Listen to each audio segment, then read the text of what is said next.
ನಾನು ಮನೇಲಿ ಚಕ್ಕಲಿ ಮಾಡಿದ್ದೆ. ನಿಜವಾಗ್ಲೂ ತುಂಬಾ ಚೆನ್ನಾಗಿ ಬಂದಿತ್ತು. ಈ ರೆಸಿಪಿಗೆ ನಾನು ಅರ್ಧ ಕಪ್ ಹುರಿಗಡಲೆಯನ್ನು ಮಿಕ್ಸಿಲಿ ಪೌಡ್ರ್ ಮಾಡಿ ತಗೊಂಡಿದ್ದೆ. ಹಾಗೆ ಇದನ್ನು ನಾನು ಜರಡಿ ಹಿಡ್ಕೊಂಡಿದ್ದೀನಿ. ನಂತರ 1.5 ಕಪ್ ಅಕ್ಕಿ ಹಿಟ್ಟು ಮತ್ತು 1.5 ಕಪ್ಪು ಸೂಜಿ ರವಾನ ತಗೊಂಡಿದ್ದೆ. ಇವೆರಡನ್ನೂ ಕೂಡ ನಾನು ಜರಡಿ ಹಿಡ್ಕೊಂಡೇ ಉಪಯೋಗಿಸಿದ್ದೆ.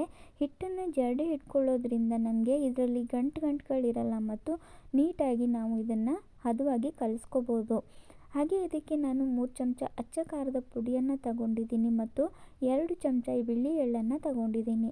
ಖಾರ ಜಾಸ್ತಿ ಬೇಕು ಅಂದರೆ ನೀವು ಖಾರ ಪುಡಿಯನ್ನು ಜಾಸ್ತಿ ಸೇರಿಸ್ಬೋದು.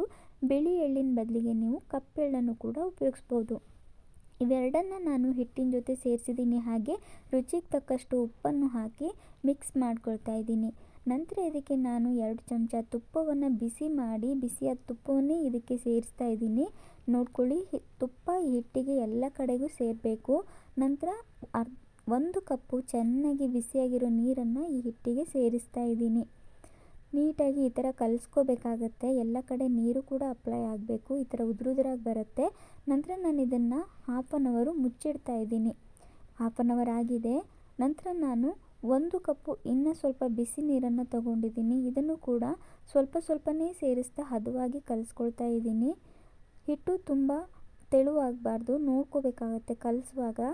ನಾನು ಚಕ್ಲಿ ಮೇಕರ್ ಸಿಲಿಂಡ್ರಾಕಾರದಲ್ಲಿದೆ, ಆದ್ದರಿಂದ ನಾನು ಸಿಲಿಂಡ್ರಾಕಾರದಲ್ಲೇ ಹಿಟ್ಟನ್ನು ಈ ಥರ ಉಂಡೆ ಮಾಡ್ಕೊಳ್ತಾ ಇದ್ದೀನಿ. ನೋಡ್ತಾ ಇದ್ದೀರಲ್ವಾ, ಈ ಥರ ನಾನು ಇದನ್ನು ಉಂಡೆ ಮಾಡ್ಕೊಂಡಿದ್ದೀನಿ. ನೋಡಿ, ತುಂಬ ಚೆನ್ನಾಗಿರುತ್ತೆ. ನಾನು ಇದನ್ನು ಚಕ್ಲಿ ಮೇಕರ್ಗೆ ಒಳಗಡೆ ಎಲ್ಲ ಎಣ್ಣೆಯನ್ನು ಸೇರಿಸ್ತಾ ಇದ್ದೀನಿ. ಈ ಥರ ಎಣ್ಣೆಯನ್ನು ಅಪ್ಲೈ ಮಾಡ್ಕೋಬೇಕು. ಹಾಗೆ ಹಿಟ್ಟನ್ನು ಇದರೊಳಗಡೆ ಹಾಕಿಬಿಟ್ಟು ಈ ಥರ ಲಿಡ್ಡನ್ನು ಕ್ಲೋಸ್ ಮಾಡಬೇಕಾಗತ್ತೆ. ಚಕ್ಲಿ ಮೇಕರನ್ನು ಹುಷಾರಾಗಿ ಕ್ಲೋಸ್ ಮಾಡಬೇಕು. ಮಧ್ಯದ ಕೋಲ್ ಏನಾದರೂ ಕಟ್ಟಾಯಿತು ಅಂದರೆ ಸುಮ್ಮನೆ ವೇಸ್ಟ್ ಆಗುತ್ತೆ. ಸ್ವಲ್ಪ ಕೋಲನ್ನು ಲೂಸ್ ಮಾಡಿಕೊಂಡು ಆಮೇಲೆ ನೀವು ಮುತ್ತಲನ್ನು ಟೈಟ್ ಮಾಡಬೇಕಾಗತ್ತೆ. ಇದು ನಾನು ಕರಿಲಿಕ್ಕೆ ಅಂತ ಉಪಯೋಗಿಸ್ತಿರುವಂಥ ಸೌಟು. ಇದರಲ್ಲೇ ನಾನು ಚಕ್ಲಿಯನ್ನು ಮಾಡ್ತಾಯಿದ್ದೀನಿ. ಫಸ್ಟಿಗೆ ಸ್ವಲ್ಪ ಎಣ್ಣೆಯನ್ನು ಅಪ್ಲೈ ಮಾಡ್ಕೊಂಡಿದ್ದೀನಿ. ಈ ಥರ ನಾನು ಚಕ್ಲಿನ ಇದ್ರ ಮೇಲೆ ಬಿಟ್ಟಿದ್ದೀನಿ. ಫಸ್ಟ್ ಎಂಡ್ ಮತ್ತು ಲಾಸ್ಟ್ ಎಂಡನ್ನು ನೀಟಾಗಿ ಪ್ರೆಸ್ ಮಾಡ್ಕೋಬೇಕಾಗತ್ತೆ. ಚಕ್ಲಿನ ನಾನು ಮಾಡಲಿಕ್ಕೆ ಬಳಸಿರುವಂಥ ಮೆಥಡು ಈ ಥರ ಸೌಟ್ ಮೇಲೆ ಎಣ್ಣೆನ ಹಚ್ಬಿಟ್ಟು ಅದ್ರ ಮೇಲೇ ನಾನು ಚಕ್ಲಿಯನ್ನು ಬಿಡ್ತಾ ಇದ್ದೀನಿ. ಇದರಿಂದ ನಮಗೆ ಕೈಗೆ ಸೇಫ್ಟಿ ಇರುತ್ತೆ. ಅದಲ್ಲದೆ ತುಂಬ ಈಸಿ ಮೆಥಡು. ಚಕ್ಲಿನೂ ಕೂಡ ಎಲ್ಲೂ ಕಟ್ಟಾಗಲ್ಲ.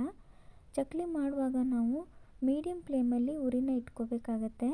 ತುಂಬ ಹೈ ಫ್ಲೇಮಲ್ಲಿದ್ದರೆ ಚಕ್ಲಿ ಮೇಲ್ಗಡೆ ಮಾತ್ರ ಬೆಂದಿರುತ್ತೆ. ಸ್ವಲ್ಪ 1 ತಾಸು ಅರ್ಧ ತಾಸು ಆಗ್ತಿದ್ದಂಗೆ ಅವು ಮೆತ್ತಗಾಗಕ್ಕೆ ಸ್ಟಾರ್ಟ್ ಆಗುತ್ತೆ.